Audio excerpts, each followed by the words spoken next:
Dari jumlah bulan yang 12 itu Allah jelaskan minha arba'atun hurum. Ada 4 bulan yang disebut bulan yang dihormati, bulan yang disucikan, bulan yang diharamkan.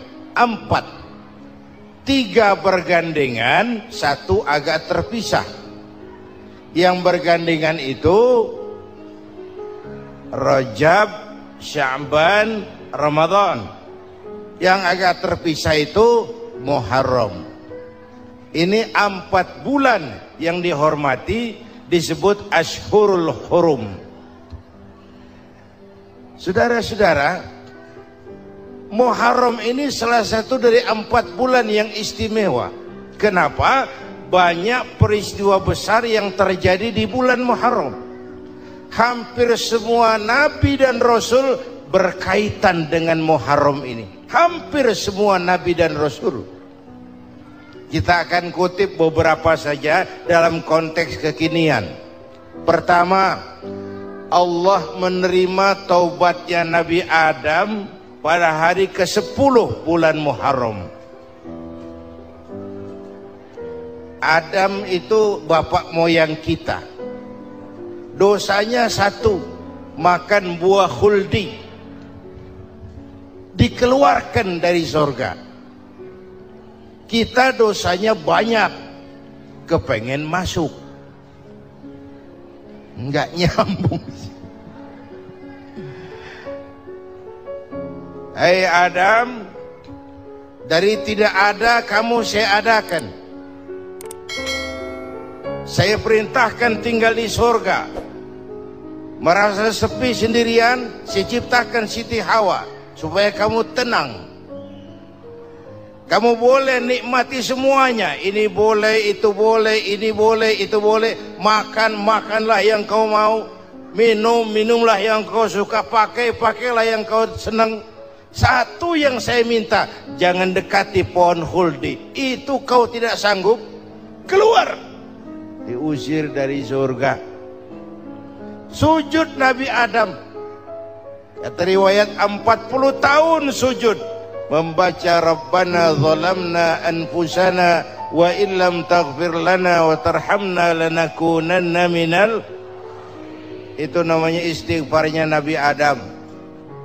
Istighfar itu kan mengucapkan astagfirullah, basmalah, membaca bismillah. Jangan kayak teman saya disuruh banyak-banyak baca istighfar, benar-benar dia baca istighfar, istighfar, istighfar. Bukan itu maksudnya. Nah, maka salah satu amalan yang sangat dianjurkan di bulan Muharram ini memperbanyak istighfar. Tidak ada orangnya yang tidak. Ayo jujur, ini yang kumpul di sini semua, ada nggak yang nggak punya dosa? Yang merasa nggak punya dosa, ayo ke depan. Ada? Tidak ada. Setiap kita, entah kecil entah besar, sengaja terlupa, pasti mempunyai yang namanya khilaf dan salah. Dan Allah Tuhan kita bukan Tuhan pendendam. Allah Tuhan kita Tuhan yang ramah dan rahmah. Manusia, dosamu banyak, tapi ampunanku lebih banyak. Salahmu besar, rahmatku jauh lebih besar. Kau sujud di hadapanku, aku bangga melihatnya. Kau menangis di hadapanku, aku senyum melihatmu. Kau berjalan menujuku, aku berlari menyambutmu. Karena itu amalan yang sangat dianjurkan di bulan Muharram ini memperbanyak istighfar. Itu kalau istighfarnya Nabi Adam. Ada istighfarnya Nabi Yunus. Ibu kenal Nabi Yunus? Di mana kenalannya? Sok tahu. Nabi Yunus itu ketika berdakwah kepada kaumnya yang bandel, memberikan peringatan, kalau kalian tidak mau beriman akan turun azab. Kapan Yunus? Akan. Kenapa mesti akan? Sekarang aja kalau mau, saya tungguin. Kurang ajar betul ini umat. Akhirnya Nabi Nuh menghindar. dengan perhitungan kalau azab tidak turun saya sudah jauh, meragukan janji Tuhan. Lalu naik kapal, dinaiki oleh Yunus, kapal mogok. Dicari siapa biang keroknya ini, diundi ternyata Yunus, sampai 3 kali diundi. Dibuanglah Yunus ke dasar laut, ditelan oleh ikan Nun atas perintah Allah. Telan itu Yunus, jangan pakai dikunyah, rusak urusan. Telan saja, simpan di perutmu. Dibawa oleh ikan Nun ke dasar lautan. Itu yang oleh Quran dikatakan bertemulah 3 macam kegelapan. Zulumatun salas, gelapnya tengah malam, gelapnya di dasar laut, gelapnya di dalam perut ikan. Itu namanya peteng, mbahnya gelap. Di perut ikan itulah Nabi Nuh sadar akan kesalahannya, meragukan janji Allah, meragukan janji Allah. Ia sujud di dalam perut ikan itu, membaca la ilaha illa anta subhanaka inni kuntu. Itu istighfarnya Nabi Yunus. Dibacakan istighfar begitu, ikan sakit perut, Pak. Di dasar laut kemana mau cari apotik? Dia naik ke permukaan, memuntahkan isi perutnya. Nabi Yunus keluar dengan selamat. Itu pun terjadi pada hari ke-10 bulan Muharram. Istighfar intinya itu. Itu amalan utama bulan Muharram, memperbanyak istighfar. Allah selamatkan Nabi Nuh dari bahtera banjir yang luar biasa 10 Muharram. Allah selamatkan Nabi Ibrahim dari pembakaran Raja Namrus 10 Muharram. Setelah Nabi Ibrahim itu menghancurkan berhala-berhala, Abrahat pulang mau ibadah, lihat Tuhannya berantakan, marah besar. Siapa yang menghancurkan Tuhan-Tuhan kita ini? Ada yang lapor, kami lihat Ibrahim. Tangkap. Belum ada bukti, tangkap dulu yang penting. Bukti belakangan. Tangkap. Wah, dikerahkanlah aparat. Tangkap Nabi Ibrahim. Disidang langsung oleh Abrahat, oleh Namrus maksud saya. Ibrahim, kau yang menghancurkan berhala-berhala kami ini, Tuhan-Tuhan kami. Siapa bilang? Ada yang lapor. Ah, saya dengar enggak semua berhala itu hancur. Ada yang paling besar, angkat tangan, saya lihat ada kampak di tangannya. Barangkali yang besar itu iseng tuh, yang kecil-kecil dikampakin. Tanya aja sama dia, kamu gila? Kenapa? Masa kami disuruh nanya berhala? Nggak bisa jawab. Nggak bisa jawab. Lah kenapa disembah? Lebih gila mana sih? Tahu nggak bisa jawab kenapa disembah? Kurang ajar kamu Ibrahim. Bakar, dibakar. Ketika Ibrahim dilempar ke kobaran api yang menggunung, Allah perintah api, ya naru kuni bardan wa salaman ala Ibrahim. Hai api, dinginlah sampean. Api Madura waktu itu, Pak. Hai api, dinginlah sampean, selamatkan Ibrahim. Api tunduk kepada perintah Allah. Ibrahim masuk ke kobaran api, selembar rambut pun tidak terbakar. Kenapa? Apinya tunduk kepada perintah Allah. Kenapa? Karena Ibrahim orang yang takut kepada Allah. Api tunduk kepada perintah Allah. Kalau kita baca ayat itu, masuk ke api, mateng. Sudah hadirin yang saya muliakan, oleh karena itu selamatnya Ibrahim dari pembakaran Raja Namrus itu pun pada 10 Muharram, Yaumul Asyura, hari ke-10 dari bulan Muharram. Baik. Itu Ibrahim. Hadirin hadirat yang saya cintai, sebagian kecil tentang Nabi Adam, Nabi Ibrahim dan Nabi Yunus, tapi saya belum menceritakan tentang Nabi Nuh tadi. Mengulang kaji. Nabi Nuh salah seorang rasul yang masuk ulul azmi 5 besar. karena memang perjuangannya menggambarkan satu usaha yang ulet dan luar biasa. Beliau diberi umur 950 tahun, lalu berdakwah selama 900 tahun, sore, pagi, siang, malam, dapat pengikut tidak lebih 80 orang, rata-rata 10 tahun satu. Kalau saya minta berhenti aja jadi nabi, Pak. Ustadz mana masih mau buka pesantren, 10 tahun buka pesantren yang nyantri cuma satu. Pedagang mana yang masih mau dagang, 10 tahun dagang yang beli satu. Pimpinan partai mana yang masih mau kampanye, 10 tahun buka partai yang nyoblos satu. Bangkrut. Umatnya bandel, kurang ajar, durjana, bajingan, tengik. Umatnya Nabi Nuh ini kalau diceramahi telinganya ditutup dengan tangannya. Nabi Nuh akhirnya rekes. Tuhan, siang malam saya berdakwah kepada umat ini. Tiap kali saya sampaikan dakwahmu, mereka tutup telinganya dengan tangannya. Alergi dengar ceramah. Apa itu ceramah? Non profit. Saudara-saudara, jadi mau kamu gimana, no? Sudah Tuhan, habiskan saja orang kafir. Nanti kalau punya anak, anaknya pun kafir lagi. Lebih baik bapak moyangnya sikat habis. Biasanya kalau bapak kalong, anak kampret. Bapak nyolong, anak nyopet. Fotokopi gimana aslinya? Hampir habiskan saja. Itu mau kamu, Nuh? Iya. Oke. Nanti aku turunkan banjir, Nuh. Buat kapal.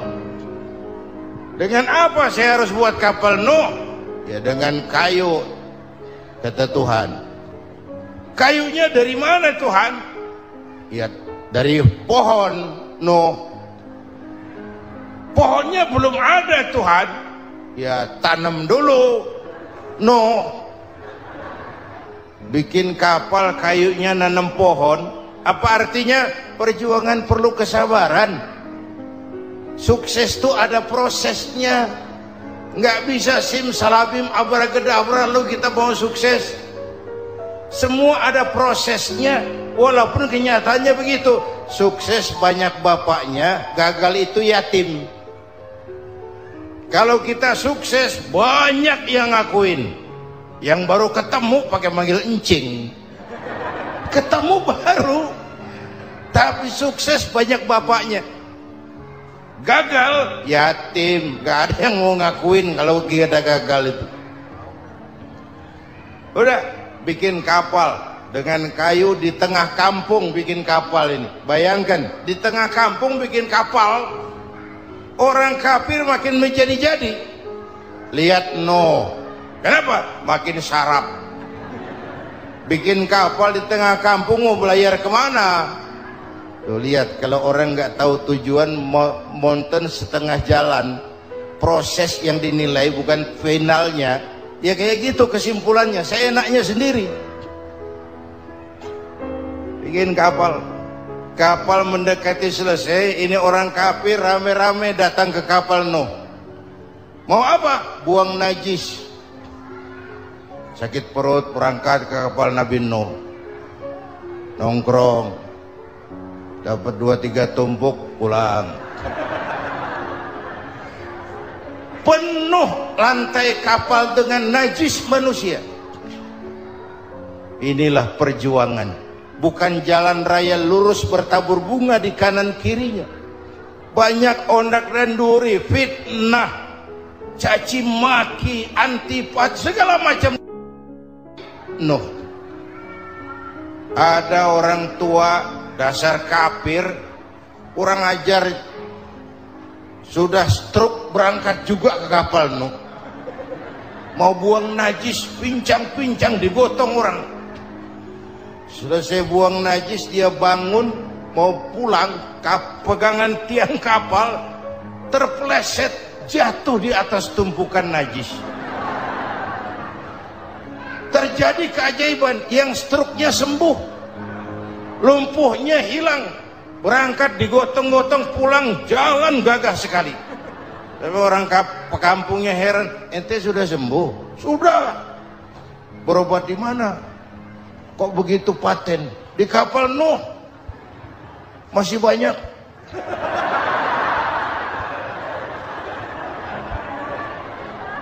Yang berasa perlu obat bawa rantang,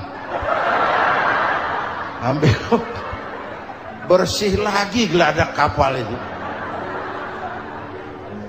Sudah selesai Nuh? Selesai.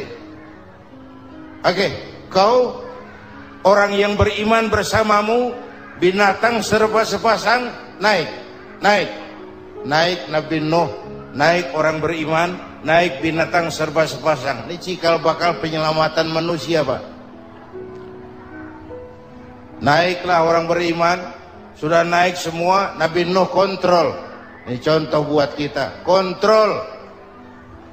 Sudah naik semua teman-teman, sudah. Pemimpin yang baik bukan cuma terima laporan di belakang meja. Laporan itu yang mana juga bagus. Sama juga kampanye yang mana juga merdu. Kalau aja yang dihitung. Pernah ada calon bupati kampanye janji, kalau saya berhasil kita akan banyak bangun jembatan di daerah kita. Ditanya, Pak, nggak ada sungai di kampung kita, Pak. Dia bilang, sungainya kita bangun sekalian. Udah kadung janji, mana pula orang mau bangun sungai ini. Saudara-saudara, kontrol.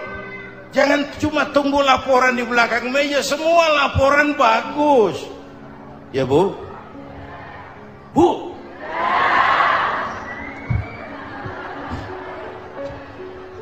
Nabi Nuh kontrol. Sudah naik semua? Sudah, Nuh. Pulan bin Pulan naik. Naik, Nuh. Paimin bin Tukijo. Naik. Kami lihat naik. Ada orang Jawa juga, Kiai? Ada.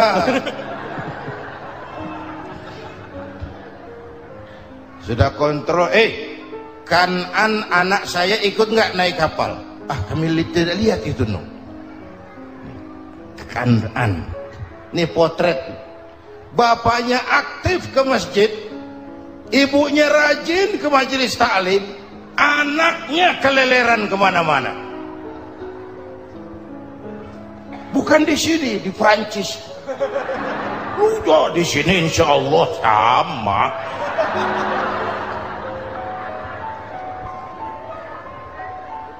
Nuh karena sayang anak, Nuh karena cinta anak, Nuh karena tanggung jawab anak, cari naik ke atas kapal. Lihat Kanan, anak saya, nggak lihat Nuh. Turun ke ruang bawah, periksa lagi. Mang, ayah Kanan di dia. Jamaah Tasik ini rupanya di dalam. Tuh ayah mang, ayah mana ya budak ya? Turun ke bawah, tanya lagi, ono Kanan to? Ora nano raketo. Rombongan Jawa Tengah naik ke atas buritan. Dari buritan kelihatan ternyata Kanan tidak ikut naik kapal, kumpul di darat bersama orang kafir. Ini potret kita sekarang. Kumpul sama orang kafir, hanyut anak-anak kita, ditelan budayanya orang kafir, ditelan tradisinya orang kafir, ditelan pergaulannya orang kafir. Nuh karena sayang anak dari atas manggil. Dalam Quran dijelaskan itu. Karena Nabi Nuh di atas, Kanan di bawah, teriak, ya bunayyar kam ma'ana. Begitu dalam Quran ayatnya. Cuma ini pakai gaya memanggil supaya kelihatan kegambar, kira-kira Nuh manggilnya begitu. Ini namanya gaya dakwah, Pak. Kalau ceritanya datar nggak menarik. maka Nuh memanggil Kan'an, ya bunayya arkam ma'ana. Kata yang dengar, heeh. Ini gaya orang manggil, ya bunayya arkam ma'ana. Kan'an, kesini nak, naik kapal sama papi. Kata Kan'an di bawah itu, enggak mau papi, John di sini saja. Kata Nuh, jangan nak, Allah sedang murka, akan turun banjir. Kalau datang banjir papi, sa'awi ila jabalin ya'simuni minal ma', saya akan naik ke gunung tinggi yang bisa menyelamatkan saya dari banjir. Kan'an naik ke gunung, gunung dihantam banjir, Kan'an mati. Sampai sekarang. Bapak Ibu dan pemirsa TV One, yang kelima, Nabi Musa, kisah Muharramnya ini. Lahir dalam kondisi yang sulit.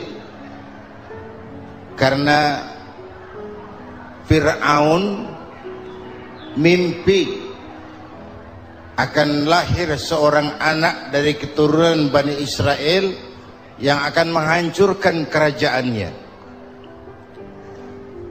Kata Fir'aun, sudah lahir belum anaknya? Belum. Kalau gitu mulai malam ini laki-laki dilarang bergaul sama istrinya. Semua perempuan hamil di bawah pengawasan negara. Mulai hari ini kalau lahir anak laki-laki terutama Bani Israel, penggal. Satpol PP disiapkan. Udah ada kayaknya. Ada. Patroli. Bayangkan, nah Fir'aun itu bikin undang-undang seenaknya sendiri. Apalagi merasa kekuasaannya dalam ancaman. Penguasa manapun kalau merasa dalam ancaman, panik. Padahal kekuasaan itu kayak harimau. Makin lama ditaiki, makin sulit turun. Kenapa? Karena macannya makin lapar. Naik terus capek, turun dimakan harimau. Serba sulit. Saudara-saudara, kalau kita mau belajar dari Pak Harto, saya melihat kekurangan Pak Harto cuma satu, terlambat berhenti.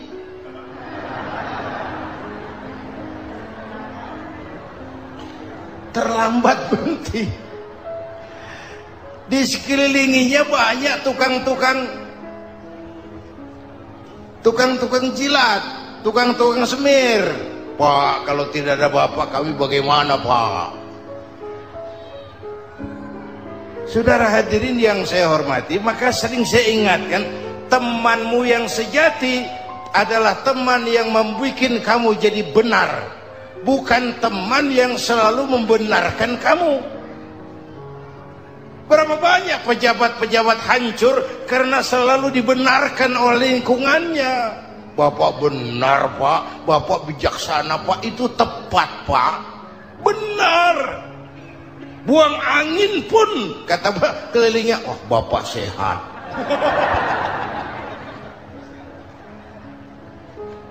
Temanmu yang sejati, teman yang bikin kamu jadi benar, bukan teman yang selalu membenarkan kamu. Bapak Ibu hadirin yang saya hormati, tapi kehendak Allah terjadi. Lahirlah Musa. Bayinya dihanyutkan di sungai Nil. Bayi sudah menderita, dihanyutkan di sungai Nil. Dan akhirnya besar di lingkungan istana Fir'aun. Diriwayat oleh Ratu Aisyah, perempuan Fir'aun, setelah mulai berjuang, terjadilah itu. Musa dan pengikutnya dikejar oleh Fir'aun. Sampai di tepi laut, Allah wahyukan Musa, lempar tongkatmu ke laut. Dalam kondisi darurat, mukjizat tiada jalan. Kondisi darurat. Kalau tidak, mukjizat itu maunya Allah, bukan maunya Nabi. Nabi nggak kuasa. Allah yang mau. Tapi hidup Nabi bukan mukjizat manusiawi. Tidak mentang-mentang ada mukjizat tongkat, tiap sulit main tongkat, nggak usah berjuang kalau begitu. Itu darurat menyelamatkan umat. Tongkat dilempar ke laut, laut terbelah. Laut terbelah. Itu secara visualnya bisa kita lihat dalam film The Ten Commandments. Udah nonton belum? Urusan nonton kalah sama Ustadz bagaimana sih? Ten Commandments, 10 firman Tuhan. Tekniknya bagus tuh. Bagaimana laut terbelah. Musa lewat, Fir'aun mengejar. Musa sampai di ujung sana, Fir'aun masih di sama tengah perjalanan. Laut nutup kembali. Laut menutup kembali, Fir'aun tenggelam, cengap-cengap di lautan. Begitu nafas sampai di tenggorokan, Fir'aun sambil cengap-cengap itu, amantu bi Rabbi Musa wa Harun. Duh, kalau begini mah saya juga percaya sama Tuhannya Musa. Mereka mau jengkel, goblok loh, terlambat sekarang, tenggelamin terus. Modar. Musa selamat, Fir'aun mati, jenazahnya, jasadnya terdampar di pinggir laut. Beberapa waktu kemudian ditemukan orang, dimumi, dibalsam, diawetkan. Itu sesuai janji Quran. Wa kadzalika nunajjika bi badanika litakuna liman khalfaka ayah. Kami selamatkan badan kamu agar jadi pelajaran bagi orang-orang sesudah kamu nanti. Janji Quran tepat. Janji itu 14 abad yang lalu. Jasad Fir'aun ditemukan, dimumi, diawetkan, dibalsam di bawah nama Pharao Ramses II. Sekarang tersimpan di Museum Negara di Mesir. Kapan-kapan nanti ibu main ke Mesir, mampir. Naik ojek paling berapa itu? Orangnya tinggi, hidungnya mancung, pokoknya pantaslah jadi Fir'aun. Selamatnya Musa di kejaran Fir'aun di ujung sana itu terjadi pada hari ke-10 bulan Muharram, yang oleh orang Nasrani diperingati dengan hari raya Paskah. Mereka melaksanakan puasa, mensyukuri nikmat keselamatan dari kejaran Fir'aun. Makanya kalau kita ikut puasa di bulan Muharram, bukan mengikuti syariatnya Nasrani, salah. Karena Nabi mengajarkan, itu sumbernya. Bukan ikutan sama ibadahnya Israel. Tapi memang agama ini kan merupakan mata rantai. Datang Rasul baru melengkapi Rasul sebelumnya, datang Rasul baru melengkapi Rasul sebelumnya. Mata rantai yang berkaitan. Setelah Muhammad selesai, selesailah tugas Nabi dan Rasul. Selesailah misi Nabi dan Rasul. Tidak ada Nabi lagi sesudah Nabi Muhammad. Itu harga mati, titik. Nggak ada kompromi. Siapapun sekarang ini nggak datang ngaku jadi Nabi, wajib tidak percaya. Wajib tidak percaya. Tapi kaitannya memang, kita bilang Nasrani, orang bahasa Arab, bahasa Ibraninya Nazaret, Nasiroh, Nazaret. Itu beda dialek. Kita Daud, dia David.